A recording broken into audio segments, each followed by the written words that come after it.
Hello friends and welcome to this video. My name is Nivrutti Patil, Assistant Professor in Mechanical Engineering Department of KK Institute of Engineering Education and Research, Nasik. In this video we are going to see the derivation of matrix.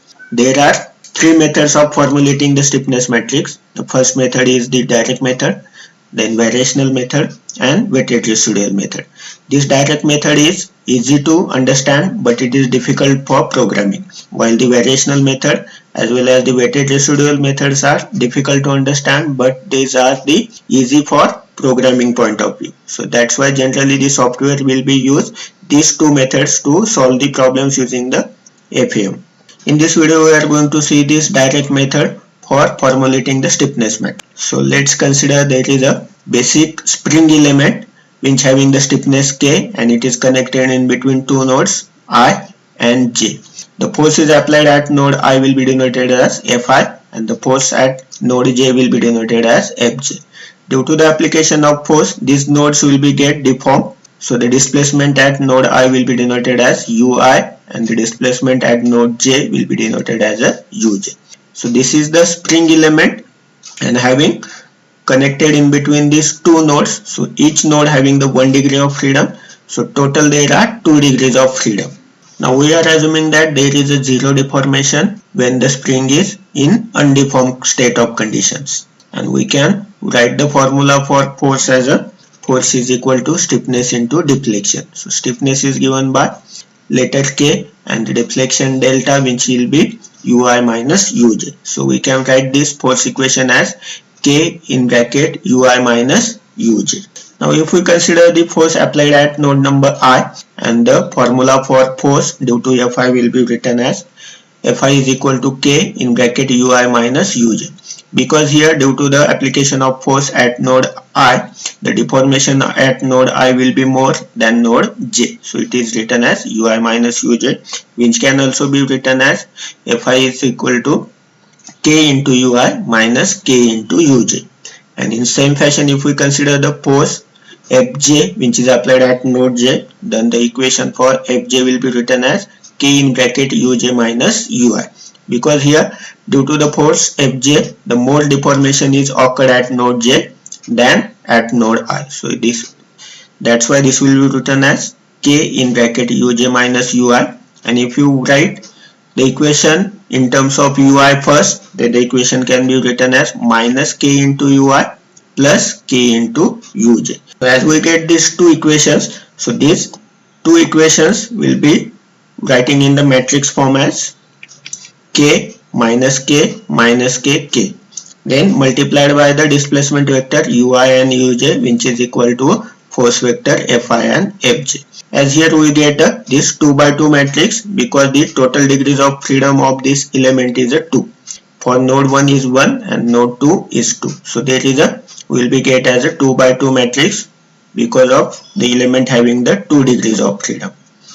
And these equations can be again written as Ke into U is equal to F, where K is the elemental stiffness matrix which is given by K minus K and K. U is the nodal displacement vector and F is the nodal force vector. So this is the elemental stiffness matrix for the single spring element, and if the number of springs are connected in series, then we need to obtain the elemental stiffness matrix for each element separately and then we can add it to form the global stiffness matrix. So let's consider there are two springs are connected in series having the stiffness K1 and K2 and there are three number of nodes 1, 2 and 3, and at each node the force is applied which is denoted as F1, F2 and F3 and the displacement will be denoted as U1, U2 and U3. Now we need to discretize this body into two parts, that is into two elements.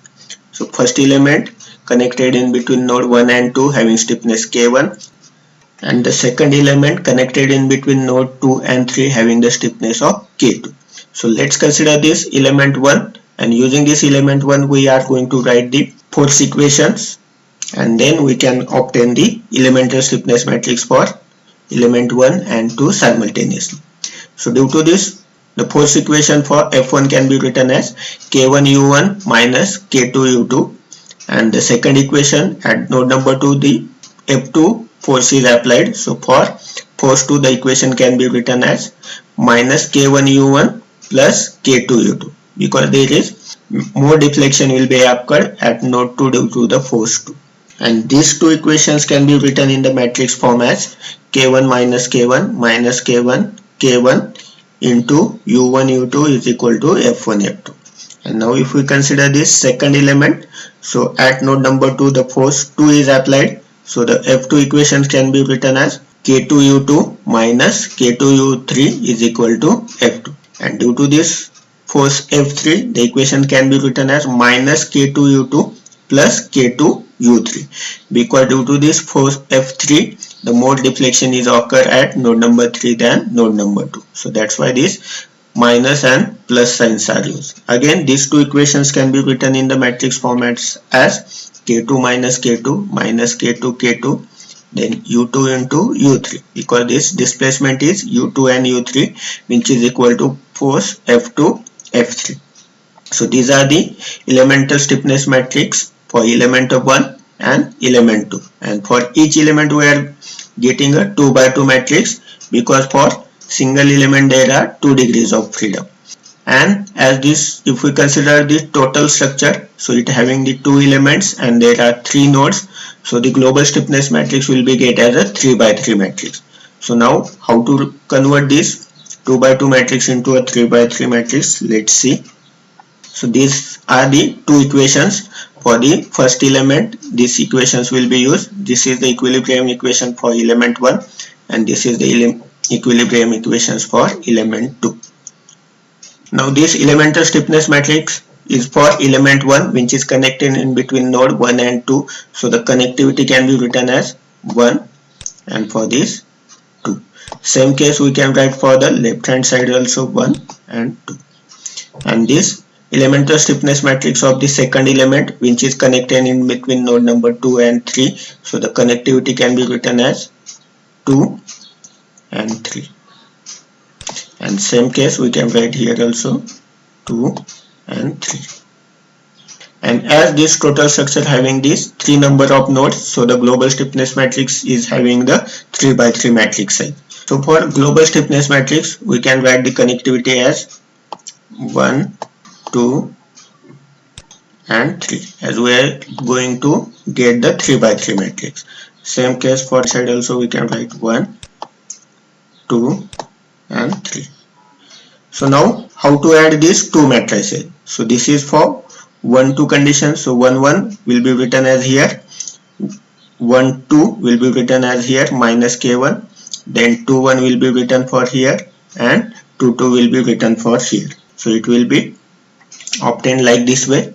And now same case, so for this second element the 2 2 element is K2. So again here 2 2 element will be writing here, 2 3 element is minus, so it will be written here, then 3 2 element is minus K2, so it will be written here, 3 2 element is minus K2, so it will be written here, and 3 3 element is K2 will be written here. So will be get, in this way this matrix will be get. And now this K1 and K2 elements are common for 2 2. So we are going to add these two stiffness matrices for element 2. Here we are going to write this matrix symbol. So this is a 3 by 3 matrix, and here as these two are common for these 2 2 elements, so we are going to add these two elements, and so this will be called as a global stiffness matrix. So in this way we are getting a 3 by 3 matrix for the global stiffness matrix. So K1 minus K1 minus K1, K1 plus K2 minus K2 minus K2 and K2. As there is no element for 1 3 and 3 1, so we are going to write here as a 0. And also there is no interconnectivity between node number 1 and 3, so we can write here the number as a 0. So this is called as a global stiffness matrix, which having the dimensions 3 by 3, because here there are 3 nodes, each node having the 1 degree of freedom, so total there are 3 degrees of freedom. So that's why this matrix size will be get as a 3 by 3. Then it will be multiplied by the displacement vector, which is equal to a force vector. So forces are F1, F2 and F3. So we are writing the force vector in matrix form. So this is called as the overall equilibrium equations, which can also be written as K into Un is equal to F. So here the K is the global stiffness matrix, Un is the nodal displacement vector which is unknown for us, and the F is the nodal force vector. So by solving this equation we will be get the nodal displacement vectors, so the displacement at each node. So in this way we are obtain the global stiffness matrix of the 1D element having more than 2 number of elements. Now again there are maybe chances that more number of elements are connected in series as well as in parallel if we consider the element as a spring. So let's see one another complicated examples. In these examples there are 5 number of springs are connected in series as well as parallel. So now for these complicated systems, how to write the elemental stiffness matrix as well as the global stiffness matrix. So as we know the overall equilibrium equation, that is K into Un is equal to force. So using these conditions we are going to write this overall equilibrium equations, and here the stiffness matrix size will be a 5 by 5 because as we observe here there are 5 number of nodes, and as this problem is a one dimensional problem, so each node having the 1 degrees of freedom. So there are total 5 degrees of freedom, so we will be get a K stiffness matrix size as a 5 by 5. So we are getting as a 5 by 5, then multiply by the displacement vector which is equal to force vector, and we are now need to write the elements in this matrices. So first we are going to write the diagonal element. So how to write the diagonal element? So there is a one simple technique for this. Node number 1, at node 1 the first element is connected having stiffness K1, so we are going to write the first diagonal element as a K1. At node number 2 there are 3 elements are connected having stiffness K1, K2 and K4. So we are going to write this second diagonal element as a K1 plus K2 plus K4. Now at node number 3 again there are 2 elements are connected having stiffness K2 and K3. So at this third diagonal element will be written as K2 plus K3. Now at node number 4 there are again 3 spring elements are connected having stiffness K3, K4 and K5. So the fourth diagonal element will be written as K3 plus K4 plus K5, and at node number 5 only one spring element is connected having stiffness K5, so we are going to write it here as a K5. In this way we have obtained the diagonal elements of the global stiffness matrix of the given spring systems, and now we are going to write the other element. To write the other elements we have to consider node number 1 and 2. So in node number 1 and 2 the spring having stiffness K1 is connected, so here we are going to write the element as a K1 and we need to give the sign as a minus. Same case for here also, for 2 1 we can again write as the same because it is connected in between node number 1 and 2. Now in between node number 2 and 3 the spring having stiffness K2 is connected, so we are going to write here 2 and 3. So here we are going to write as a minus K2, and same for here 3 and 2. So again minus K2. Now in between node number 2 and 4 the spring having stiffness K4 is connected, so we are going to write for 2 and 4 the element will be a K4 and having minus sign, so minus K4, and same for here 4 and 2 it will be written as a minus K4. Now in between node number 3 and 4 the spring having stiffness K3 is connected, so we are going to write for 3 and 4 the element will be a minus K3, and same for here 4 and 3 will be a minus K3. Now again in between node number 4 and 5 the spring stiffness having K5 is connected, so we are going to write for 4 and 5 the element is minus K5, and again same here 5 4 it will be as a minus K5.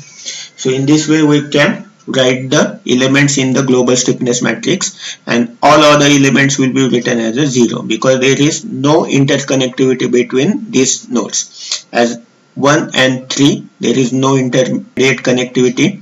Again node number 1 and 4, so there is no connectivity in between 1 and 4 as well as in 1 and 5, so we are going to write here the elements as a 0. So in this way we can obtain the global stiffness matrix for the complicated problems, and again multiplied by the displacement vector, which is equal to given as a force vector. So this stiffness matrix is known to us, the forces applied at the nodal points is known to us, and by solving these equations we can obtain the nodal displacement at each node. So to solve this we need to apply the penalty method or the elimination method approach, and then by solving it we will get the displacement at each node. Now same way we can also write the global stiffness matrix for step bar elements. So let's consider here the step bar having 3 elements. The system of writing the global stiffness matrix is same, only the K will be replaced by A by L, where A is the area of the cross section, E is the modulus of elasticity, and L will be the length of the element. So now there are 3 different elements. So for element 1, the suffix 1 is applied. So we can write here K1 is equal to A1 E1 by L1. For element 2, K2 is equal to A2 E2 by L2. And for element 3, it will be written as K3 is equal to A3 E3 by L3. And for this, each element is connected in between 2 nodes. So there is a 2 degrees of freedom for each element, and the stiffness matrix will be get as a 2 by 2. So the elemental stiffness matrix of each element will be written as K is equal to A by L minus A by L minus A by L and A by L. Here only we are replacing the K with A by L later. And now to obtain the global stiffness matrix, as there are 1, 2, 3 and 4 nodes are there. So we'll be get the matrix size as a 4 by 4, and we'll be get this global stiffness matrix having the size 4 by 4. As the size of this matrix is a 4 by 4, so the connectivity can be written as 1, 2, 3 and 4. Same way we can write here, you may write for the right hand side or left hand side also, 1, 2, 3 and 4. And again first we have to write for the diagonal elements. So for node 1, there is a first element is connected having stiffness K1, so it will be written at node number 2. So for node number 2, this element 1 and this element 2 is connected. So we are going to write K1 plus K2. And for this node number 3, this element 2 and element number 3 is connected. So we can write as a K2 plus K3. And for element number 4, only one element, that is a third element is connected. So the stiffness will be written as a K3. So in this way we are getting this diagonal element first. Then in between node number 1 and 2, so element 1 is connected, so that's why it will be written as a K1 and sign will be a minus. So again at node number 2 and 3, element 2 is connected, so it will be written as minus K2, and same here. And in between node number 3 and 4, the element 3 is connected, so it will be written as a minus K3, and same will be written here. And there is no interconnectivity in between node number 1 and 3 as well as node number 1 and 4, so the elements will be written as a 0, 0. So in this way we can obtain the global stiffness matrix for any 1D element having the element as a bar element or spring elements. And then again writing the equilibrium equation and solving, we will be get the displacement, and also we can able to calculate the stresses and strains. So now let's see the properties of this global stiffness matrix. The dimensions of this global stiffness matrix is a n by n, where n is the total degrees of freedom. So as we get that, the stiffness matrix size is of having, if we having the 2 degrees of freedom, then we will be get a 2 by 2 matrix. If we having the 4 degrees of freedom, we will be get a 4 by 4 matrix. Also the global stiffness matrix is the symmetric matrix. So whatever the elements above the diagonal elements are same as below the diagonal elements. Also the global stiffness matrix is a singular matrix, hence the inverse is not exist. Also the sum of any row or any column is equal to 0. If you calculate the summation of any column as well as any row, you will be get a 0. The next property is all diagonal elements are positive and non-zero. So if you can see, these diagonal elements are positive and non-zero elements. So the last property is it is a banded matrix. That means all elements outside the bands are 0.